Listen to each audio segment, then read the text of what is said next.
Oui, bonjour, je me présente Antoine Égélé, je suis candidat au business developer pour la société Paradox.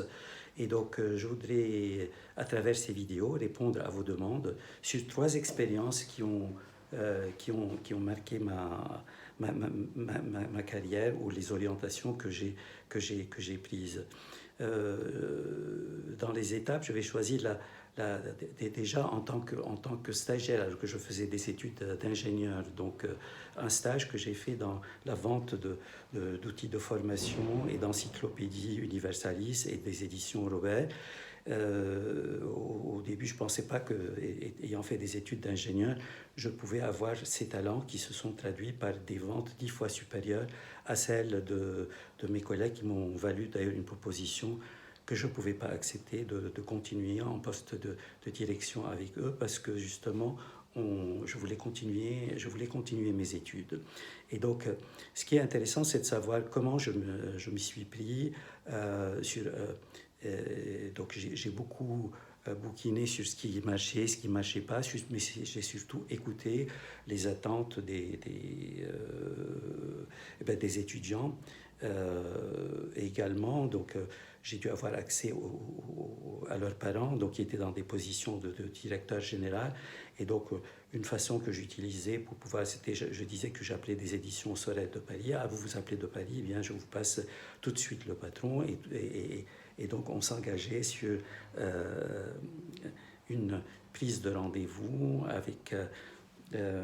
Donc, il y a toujours eu dans cette activité je dirais, de chasseur, donc de prospect, parce que j'appelais plus d'une trentaine de prospects par jour, cette volonté de pouvoir réajuster le discours pour pouvoir réussir. Et c'est là que j'ai découvert vraiment qu'un ingénieur pouvait être un très bon homme d'affaires. Et par la suite, une fois que j'ai terminé mes diplômes d'ingénieur, alors que j'étais nommé comme ingénieur technique, à défaut des ventes que les vendeurs faisaient, je m'étais transformé moi-même en commercial, ingénieur commercial et puis ingénieur de solutions, et donc par la suite patron de cette business unit que j'ai développée également à l'international. Ma deuxième, donc la raison pour laquelle ça a marqué ma carrière, c'est que là que j'ai découvert que j'avais des talents de business développeur. Et la deuxième expérience qui a marqué ma carrière a été le lancement tout seul d'une opération d'envergure qui est devenue une opération d'envergure par la suite. Je parle de l'Arabie Saoudite, parce que, donc, comme vous le lirez dans mon CV, j'ai passé 10 ans en Arabie Saoudite, 25 ans en France, ce qui m'a donné une bonne expérience IAMIA. Mais revenons à notre sujet. Donc, la raison pour laquelle le groupe avait décidé, après les Émirats, d'ouvrir l'antenne d'Arabie Saoudite, c'est qu'on avait la possibilité, avec l'agence data générale de mini-ordinateurs, à travers nos bonnes relations avec le fournisseur, eh bien, il y avait une ouverture parce qu'ils voulaient changer d'agent. Et donc, le groupe a décidé que, comme j'avais réussi les 4 autres ouvertures de business units dans les autres pays comme l'Irak, la Jordanie, et de le faire, et les pays du Golfe. Donc, j'y ai été, et donc c'est malheureusement le groupe Whittaker, qui était en charge de la direction des hôpitaux, avait fait une combine. Et ça faisait 20 ans qu'il gérait les hôpitaux, donc c'est pour vous dire que l'influence qu'il pouvait avoir sur les décisions. Et donc ils avaient adjugé ce contrat de maintenance, qui était le revenu principal sur lequel on comptait avant de développer d'autres business, qui faisait à peu près 3 millions de dollars. Et donc, était déjà signé, était déjà perdu.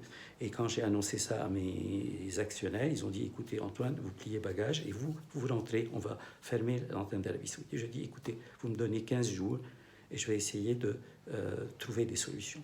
Donc, toujours le critical thinking, la façon de pouvoir contourner les problèmes, la façon d'être positif, de croire que tout est possible avec de la volonté, en ayant les bons discours. Et donc, je me suis dit, si Whitaker ne voulait pas de nous, eh bien, Whitaker travaille pour un client final qui est les forces, les hôpitaux, le brigadier général des forces armées. J'ai été le voir, je ne le connaissais pas, donc j'ai pris mon associé saoudien et on est rentré chez lui et je lui ai dit, voilà, je vous présente notre associé saoudien qui a investi pour recruter 15 techniciens, qui a investi des pièces de rechange pour tant de valeur et tout ça, pour que vous ayez un excellent support comme nous l'a demandé le constructeur. Or, je ne sais pas si vous êtes au courant, eh bien Whitaker ont déjà adjugé ce contrat sans faire un appel d'offres. Il a dit comment il a appelé son chef de projet que je connaissais, donc j'avais fait l'amitié avant, qui lui a confirmé donc, ce que je disais. Et donc, ils ont lancé l'appel d'offres et nous avons gagné cet appel d'offres. Et aujourd'hui, l'Arabie saoudite pèse à peu près 100 millions de dollars. Donc, c'est une... je suis fier d'avoir su, pas tout seul, lancer et créer. Donc, la créativité était importante et également les résultats étaient très importants. Et même aujourd'hui, alors que j'ai quitté le groupe, cette opération est la plus importante du groupe qui, entre-temps, au moment où j'ai rejoint, faisait 10 personnes et maintenant il fait à peu près 3500 personnes. Par rapport à ma troisième expérience qui a également marqué ma carrière, c'est le fait d'avoir été, grâce à mes résultats en tant que patron de Self-Informatique, d'être le meilleur revendeur de Sage et de SAP, et bien d'avoir le patron, le président de Sage France qui me recommande pour un poste de développement de leur business dans les pays du Golfe. Et donc, surtout avec les solutions ERP, les solutions CRM, des solutions qui étaient avancées. Et donc, j'ai pris cette mission de 6 mois et ça s'est clôturé par un super succès de portefeuille et de signature et surtout de la structuration de nouveaux partenaires qui n'avaient pas confiance d'investir au moment où j'ai rejoint et que j'ai convaincu d'investir dans la formation. Et donc j'ai transformé à la fois leurs commerciaux et leurs partenaires de vendeurs de simples boîtes de petites comptas Sage en des vendeurs de solutions d'ERP, de CRM qui pesaient $1 million. Et parmi donc, les nouveaux partenaires pour adresser les grands marchés et pour adresser le secteur public, eh bien, j'ai été voir le patron de Tata Consulting sur place, alors qu'on était une petite société, et pas Sage, c'est 17 000 employés, mais je veux dire, l'antenne ne tenait pas en face de concurrents comme Oracle et comme Microsoft. Eh bien, nous avons eu notre place et ensemble, on a signé de jolis contrats.